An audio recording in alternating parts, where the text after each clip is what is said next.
Right then, here we have a D&D Conversions clone of a Harmony 32. Got a Harmony 32 on the right here. Got the D&D Conversions clone on the left. Yeah, so if you have a look here, there's the 32. So you can see there, it's pretty much identical in every way. The thing that's different on it is the amplifier. So the actual amplifier, they're using a sort of chip on board. I haven't actually even had a look at what the amp is at the back there, but they're not using a transformer. So yeah, the Harmony 32s use the LM380s, two of them in a feedback loop thing, from what it's called now, to do it. So yeah, so that's the Harmony anyway, there. And then this one here is the D&D. So yeah, so you can see there it's pretty much identical. All of those wires you saw on the Harmony do exist on this one. They're just underneath behind it. Very fine wires. DIY case on it that someone's done. Well, that they've done when they've done them. And yeah, it is what it is. So the only thing I've done to this one so far is I've changed that switch, I've changed that one, and I've changed this one. So from what I can tell, similar to the Harmony, which is where you've got your banks. So you've got your bank of obviously ABCD, and you've got ABCD on this side as well to get your 32, because there's 4 on each. So 4, 8, 12, and then is it 4, 8, 12, 16? Yes, it's 16 on each. So that's 32, isn't it? 2 16s. So yeah, and then this one here changes your bank. So you've got 16, then bank it, and you've got another 16, which is your 32. It doesn't have the drum effect, and it doesn't have the fast or speed settings, or speed controller. I haven't actually had a look into if they could be added or not, because they are using slightly different chips. I'm not going to bother adding it to it, but yeah. Anyway, so yeah, you've got volume on the left, and then your controls here. So I've scoped this one out with the oscilloscope, with the load on it, and into a 16 ohm load, it's putting out 32 amps, so that's pretty healthy, that. There was quite a bit of clipping at that volume level, but yeah, there you go. So anyway, should we turn it on and have a quick look? The oscilloscope's still on, but it doesn't need to be. Now what it hasn't got, which would be handy, is a reset button. So essentially, when you turn it, it doesn't change the song. It does sometimes, but it's not going to change. So it needs that reset button added in. So I'm going to add a reset button into this. I was going to keep this, but I'm going to sell it now, I think. So anyway, so we're on essentially bank 1 here, and we've got that tune on. Get the volume set. There we are. So if we click that over, if I power it off and on, there we go. So now I'll just flick through the song so you can hear what's on it.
Bank 2.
There we go.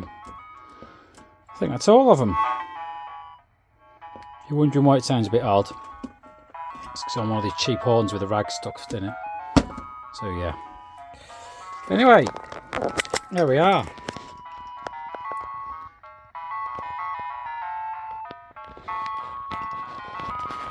You can see on the amp here all the flux that's been left on it.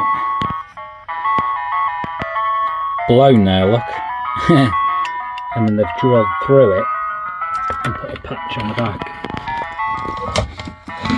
Hey, there's the patch there, that little black wire. And there's the amp there, just behind there, the black on board. So yeah, there you go. Anyway, thanks for watching.